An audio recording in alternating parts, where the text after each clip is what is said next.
Waalaikumsalam.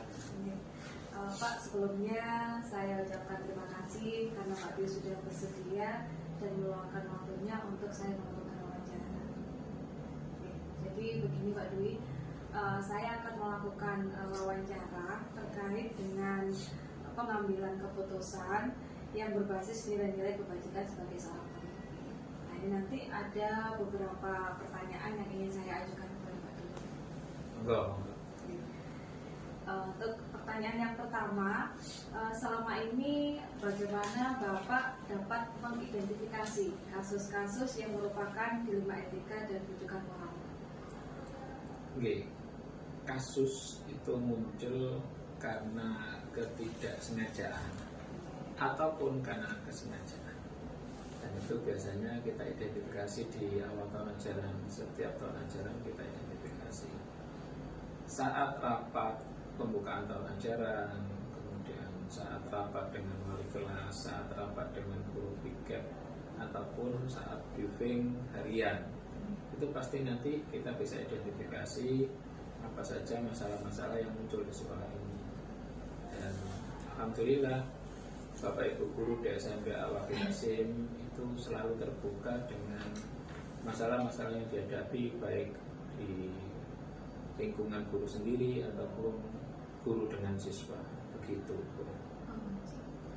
Nah, selama Bapak menjalankan atau mengambil keputusan tersebut, terutama kasus-kasus di mana ada dua kepentingan yang sama, Pak. Misalkan keputusannya adalah harus mengambil kasus yang sebenarnya sama-sama benar. Ini ribet. Ya, ini berat juga sih sebetulnya. Jadi posisi kepala sekolah itu jangan lupa harus adil ketika memperlakukan sebuah masalah yang menghinggapi bapak ibu guru ataupun menjadi menjadi awal dari masalah pembelajaran. Biasanya ketika sama-sama harus memutuskan, itu kita lihat banyak mana manfaat sama mudaratnya. Jadi ketika itu kok lebih banyak mudaratnya, berarti langkah ini yang kita ambil, dan sebaliknya langkah ini yang kita ambil. Tapi yang terpenting adalah buat saya sebagai kepala sekolah itu biasanya mengedepankan kepentingan sekolah secara umum, terutama di proses belajar mengajar. Jadi ketika ini mengganggu proses belajar mengajar, ya berarti yang ini nggak boleh, harus bertujuan kembali berpusat ke siswa. Jadi siswa sebagai konsumen kita itu yang harus kita prioritaskan. Untuk melakukan keputusan tersebut, selama ini prosedur atau langkah-langkah apa saja yang sudah Pak Dwi lakukan? Oke, yang pertama kita identifikasi masalah dulu, kemudian saya panggil beberapa yang terlibat dalam masalah tersebut. Kita refleksi apa sih yang menjadi kendalanya, terus kira-kira solusi dari teman-teman itu apa. Dan yang paling terpenting adalah harus bisa menyerap aspirasi semuanya, jangan sampai ada satu yang terganggu, satunya enggak. Jangan sampai itu terjadi, karena kalau itu terjadi nanti kenyamanan Bapak Ibu guru mengajar itu akan terkendala. Kalau kenyamanan Bapak Ibu mengajar terkendala, pasti nanti di kelas juga akan bermasalah. Dan endingnya apa? Endingnya anak-anak yang jadi korban. Jadi anak-anak akhirnya nggak begitu terurus. Baik, kalau begitu terkait dengan hal-hal ini Pak ya, apa yang selama ini Bapak anggap efektif dalam pengambilan keputusan pada dilema etika tersebut? Masukan dari banyak pihak itu yang paling efektif. Jangan sampai kita merasa kita sudah berpengalaman, ada satu kasus kita selesaikan dengan keputusan sendiri, itu jelek. Ya, jadi kita harus mendengarkan aspirasi dari semuanya, bukan saja dari Bapak Ibu guru, tapi dari siswa juga kita perhatikan, dari teman-teman pimpinan juga harus diperhatikan. Kadang pun kita harus mendengarkan informasi dari Bon juga ya, karena Pak Bon ini selaku orang yang dari pagi sampai siang itu ada di lingkungan sekolah, itu bisa kita minta informasi juga.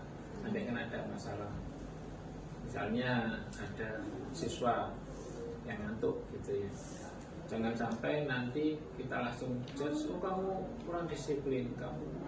Kita juga bisa minta informasi ke pondok, misalkan ke bimbingannya. Jadi apapun informasi yang kita dapatkan itu sangat bermanfaat. Itu kuncinya Bu Eni. Nah, yang menjadi tantangan ini Pak, kira-kira apa menurut Pak Dwi dalam mengambil keputusan berupa etika tersebut? Tantangan itu ketika ada guru yang sudah tidak percaya sama kepala sekolah. Ini tantangan terberatnya.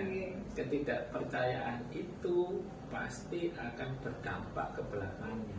Apapun yang kita ambil pasti salah, apapun yang kita putuskan pasti salah. Ini tantangan terberatnya.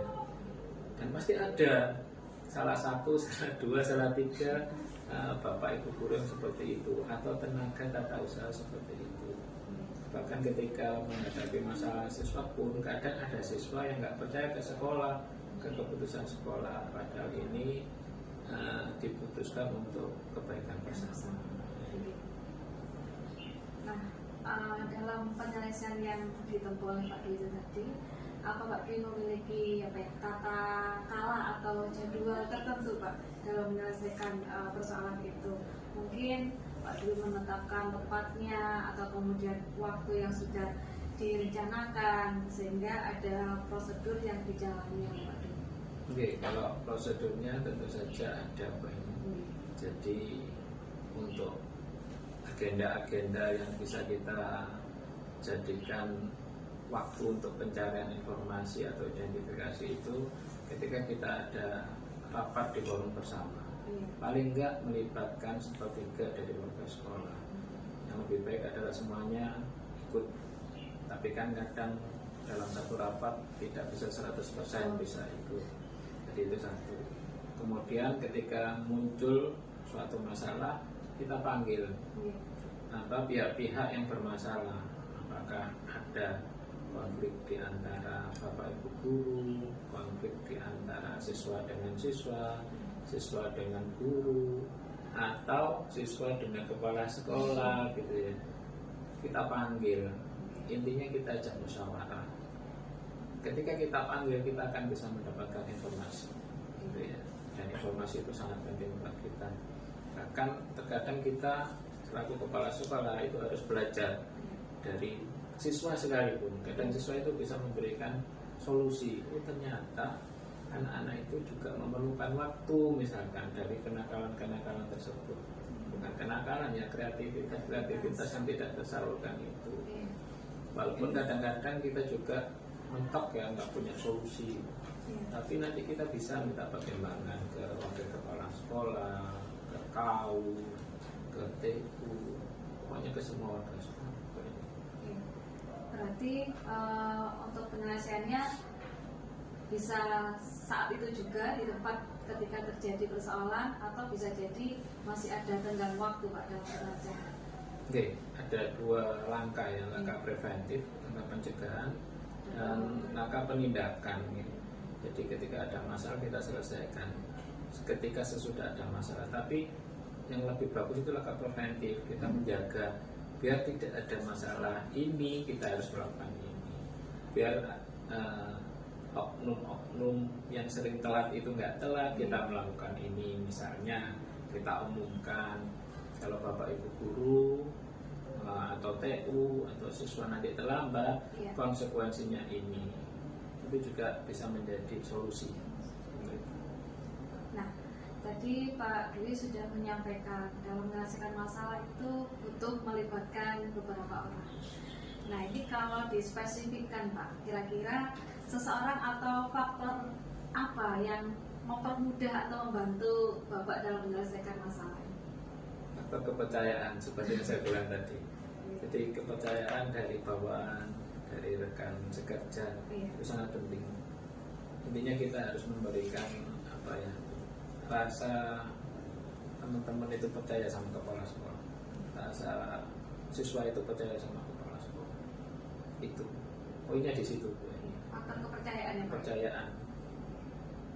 Nah, dari semua hal yang telah Bapak sampaikan terkait dengan penyelesaian masalah dilema etika, pembelajaran apa Pak yang mungkin bisa Bapak sampaikan dalam mengambil keputusan? Satu, jangan egois gitu ya.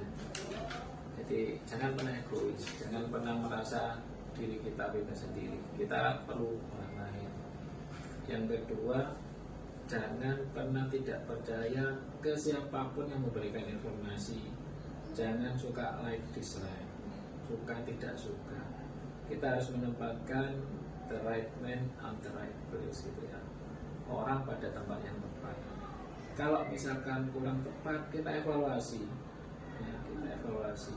Kita bisa menempatkan seseorang ketika itu tidak tepat pada tempat yang lain. Bila perlu di challenge gitu ya.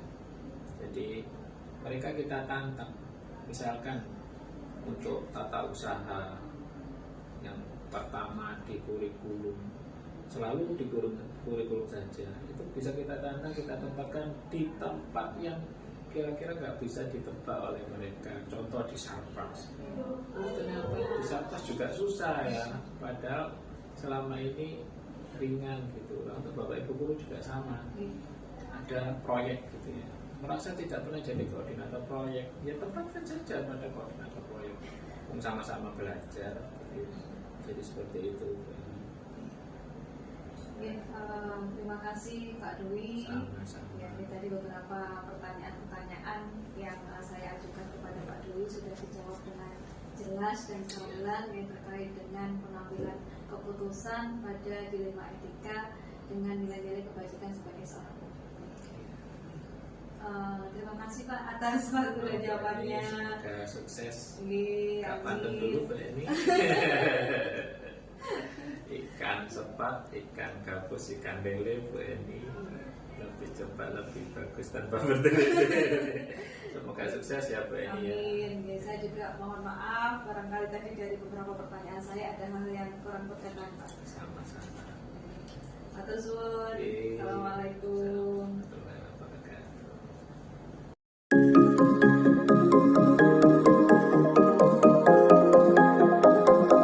Assalamualaikum Mbak Anas. Waalaikumsalam warahmatullahi wabarakatuh.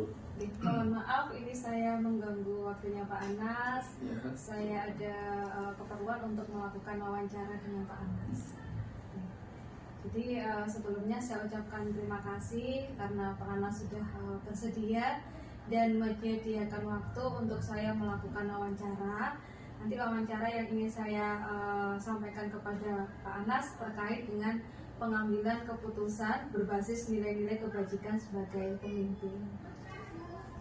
Adapun beberapa pertanyaan yang ingin saya tanyakan, begini Pak Anas. Jadi selama Bapak sebagai pimpinan, bagaimana cara Bapak untuk mengidentifikasi kasus-kasus yang merupakan dilema etika atau bujukan moral? Oh iya, dalam setiap kehidupan kita ya secara pribadi, apalagi sebagai pimpinan di sebuah lembaga, pasti ada hal-hal yang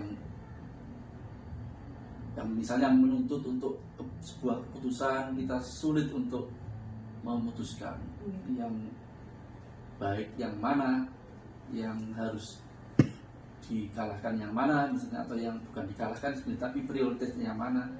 Maka akan setiap orang bahkan individu pun sebenarnya juga akan menghadapi itu, apalagi di kepala sekolah ya. Nah, untuk mengidentifikasi kasus-kasus tersebut bagaimana? Ya, untuk mengidentifikasi tentunya kita akan melihat akar masalahnya, kemudian kita mungkin meminta pendapat baik dari pimpinan ataupun dari guru-guru yang lain, semua yang mungkin terlibat di dalam masalah itu. Nah, selama ini bagaimana Bapak menjalankan mengambil keputusan di sekolah Bapak, terutama untuk kasus-kasus di mana ada dua hal kepentingan yang sama-sama benar atau sama-sama mengandung nilai kebajikan? Yang pertama mungkin kita mempelajari masalahnya dulu, akar masalahnya, kemudian juga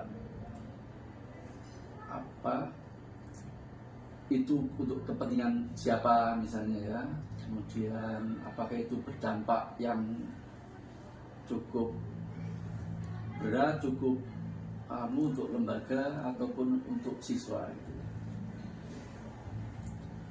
Kemudian untuk langkah-langkah Pak atau prosedur seperti apa yang biasanya Pak Anas lakukan untuk menyelesaikan persoalan tersebut? Ya seminimal mungkin kita memutuskan itu secara pribadi, jadi kita musyawarahkan dengan misalnya dengan pimpinan yang lain, wakil kurikulum, wakil kesiswaan dan semua wakil, ataupun kalau itu melibatkan siswa misalnya dengan wali kelas dan sebagainya. Menurut Pak Anas sendiri, hal-hal apa saja Pak yang selama ini Bapak anggap efektif dalam pengambilan keputusan pada kasus-kasus dilema etika tersebut?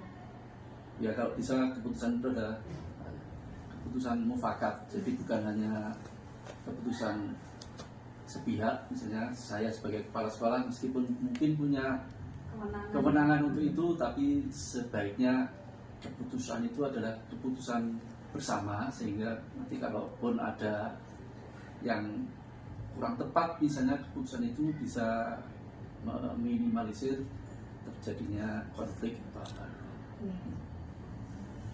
Nah kemudian hal-hal apa saja yang selama ini merupakan tantangan dalam pengambilan keputusan pada kasus-kasus dilema etika tersebut Pak? Ya kadang pimpinan sendiri itu punya program atau keinginan, tapi di lain pihak juga mungkin Bapak Ibu guru ataupun yang lain punya kepentingan yang mungkin bisa jadi lebih suaranya lebih banyak guru lah. Itu yang mungkin yang berat ya, apa yang kita putuskan. Nah itulah yang hari. Dalam menyelesaikan masalah tersebut, kira-kira Bapak memiliki tata cara atau jadwal tertentu dalam penyelesaiannya? Misalkan apakah langsung diselesaikan pada saat itu juga, atau kemudian memiliki jadwal tertentu, Ribon Pak? Mungkin melihat masalahnya ya. Kalau masalahnya harus menuntut untuk keputusan yang cepat, maka ya kita ambil secepat mungkin saat itu juga. Tapi kalau itu masalah yang mungkin hampir tiap berkala terjadi, berarti kita ada mungkin semacam penjadwalan gitu ya, kita agendakan untuk membahas masalah-masalah yang mungkin sering muncul gitu.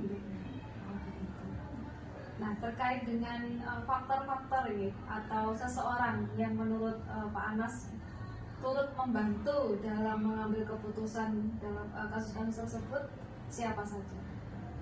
Ya saya kira di tingkatan pertama di pimpinan, kemudian di guru, semua tingkatan guru itu ya hendaknya punya andil untuk menyelesaikan apabila terjadi masalah-masalah. Baik, kalau begitu dari semua hal yang telah disampaikan Pak Anas, pembelajaran apa yang dapat Bapak petik dari pengalaman selama Bapak mengambil keputusan dilema etika? Ya dalam memutuskan suatu masalah kita harus punya nilai bijak, kemudian seminimal mungkin untuk menimbulkan efek yang besar. Kita ambil yang efek yang terkecil mungkin. Baik, terima kasih Pak Anas atas jawaban yang diberikan. Mungkin saya cukupkan demikian untuk wawancara dengan Pak Anas selaku kepala sekolah. Ya. Sebelumnya juga saya mohon maaf barangkali ada beberapa pertanyaan yang kurang berkenan. Dan sekali lagi saya ucapkan banyak terima kasih. Sama-sama. Baik, itu saja saya undur diri. Assalamualaikum warahmatullahi wabarakatuh. Waalaikumsalam warahmatullahi wabarakatuh.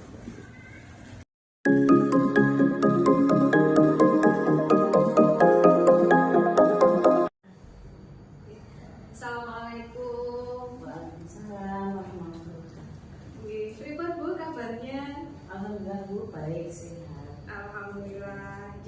Bu, sebelumnya saya mohon maaf karena sudah mengganggu waktu kesibukan panjenengan. Ini ada beberapa saya lakukan dalam wawancara kali ini, Bu. Di wawancara kali ini terkait dengan panjenengan sebagai kepala sekolah, bagaimana cara untuk mengambil keputusan berbasis nilai-nilai kebijakan sebagai kepala sekolah. Sebagai pimpinan atau kepala sekolah dalam mengambil sebuah keputusan, kami selalu berkoordinasi atau musyawarah dengan Bapak Ibu guru, BP ataupun wali murid yang bersangkutan. Nah, berarti selama ini bagaimana Ibu mengidentifikasi kasus-kasus yang merupakan dilema etika atau bujukan moral, Bu? Untuk mengidentifikasi itu kita juga bekerjasama dengan BP untuk menggali data tersebut atau permasalahan itu untuk dikonfirmasikan, dimusyawarahkan bersama sehingga kita bisa menentukan bagaimana solusi dari masalah tersebut. Begitu. Selama ini Ibu menjalankan pengambilan keputusan di sekolah panjenengan, terutama yang kasus-kasus di mana ada dua kepentingan, Bu, yang sama-sama benar atau kemudian yang sama-sama mengandung nilai kebijakan. Itu bagaimana? Iya, memang ketika permasalahan itu muncul, kemudian kita harus memilih di mana masing-masing itu sama-sama benarnya dan sama-sama baiknya. Maka kalau saya pedoman saya itu tetap kita bijaki sesuai dengan peraturan yang ada. Jadi kita tegas sesuai dengan peraturan yang berlaku.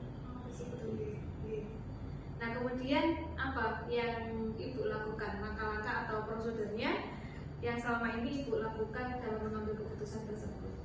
Ya, pertama-tama kita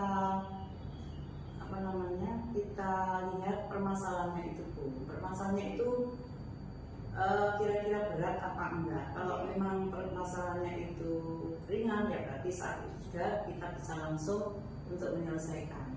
Tapi kalau masalahnya berat, berarti kita butuh tahapan-tahapan untuk menyelesaikannya yang berkaitan dengan mungkin keterlibatan BP, orang tua, komite, dan sebagainya. Seperti itu. Nah, kemudian dari hal-hal tersebut, menurut Ibu, yang Ibu anggap itu adalah hal yang efektif untuk mengambil keputusan kasus-kasus dilema etika, apa, Bu? Kalau selama ini kasus yang kita ambil untuk dilema etika itu ya tetap kita merujuk kepada norma-norma yang ada, Bu, ya. Jadi kita tetap bercermin atau berfokus kepada aturan tersebut. Jadi norma yang diberlakukan di sekolah kita itu yaitu yang harus kita merujuk ke situ. Nah, selama proses pengambilan keputusan tersebut, menurut Ibu tantangan-tantangan dalam mengambil keputusan apa, Bu? Untuk tantangannya ketika kita mendapati masalah yang berkaitan dengan seorang anak pejabat, Bu, ya, kita itu kadang-kadang juga agak bagaimana ya untuk mengambil sebuah keputusan. Namun kami tetap berkoordinasi dan musyawarah dengan semua dewan guru, staf dan juga BP untuk mengambil sebuah keputusan yang bijak dan baik meskipun di sisi lain dia merupakan seorang anak pejabat. Yang kebetulan sekolah di sekolah Ibu. Nah, kira-kira dalam penyelesaian persoalan tersebut, apakah Ibu memiliki sebuah tata cara atau jadwal tertentu dalam menyelesaikannya? Apakah kemudian diselesaikan pada saat itu juga, atau kemudian Ibu punya waktu-waktu yang sudah dengan tentukan dalam menghadapi masalah tersebut untuk diambil keputusan, Bu? Untuk masalah tata waktu, kita tidak bisa, Bu, menentukan apakah kita jadwal, karena masalah itu kadang-kadang munculnya ya apa ya, munculnya itu tiba-tiba, tidak ada rencana begitu, Bu, sehingga kita ya tidak ada jadwal, jadi kondisional saja. Berarti kalau pas ada masalah saat itu diselesaikan saat itu juga. Ya, jadi juga melihat ringan beratnya dengan masalah tersebut. Nah, kira-kira apakah ada seseorang atau faktor-faktor tertentu yang selama ini dianggap sangat membantu atau memberikan kemudahan Ibu dalam mengambil keputusan ketika berhadapan dengan masalah dilema etika? Apa ya? Saya kira ya gimana ya? Kita tetap ya, pokoknya kita itu menyelesaikan masalah meskipun itu merupakan ya memang dilema sih ya. Tapi kita ya tetap ya, jadi tetap yang kita ambil untuk menentukan sebuah keputusan itu ya kita bahas atau kita rapatkan, kita musyawarahkan bersama. Ya. Berarti ada pihak-pihak lain gitu. Baik, ini untuk pertanyaan terakhir. Nah, dari semua yang telah Ibu sampaikan ini tadi, kira-kira pembelajaran apa yang dapat Ibu petik dari pengalaman selama Ibu mengambil keputusan dilema etika? Jadi yang bisa kami petik dari pengalaman ini, memang sangat dibutuhkan sekali adanya komunikasi yang sangat baik ya, antara wali murid, guru, terus kemudian komite dan semua anggota di dalam sekolah. Baik, saya rasa cukup sekian untuk wawancara pada siang hari ini. Terima kasih banyak atas jawaban yang sudah Ibu sampaikan, cukup jelas bagi kami. Sebelumnya saya juga menyampaikan mohon maaf barangkali tadi dalam pertanyaan ada hal-hal yang kurang berkenan di hati panjenengan. Mungkin matur malam Bu, saya mau mundur diri. Terima kasih. Assalamualaikum warahmatullahi wabarakatuh.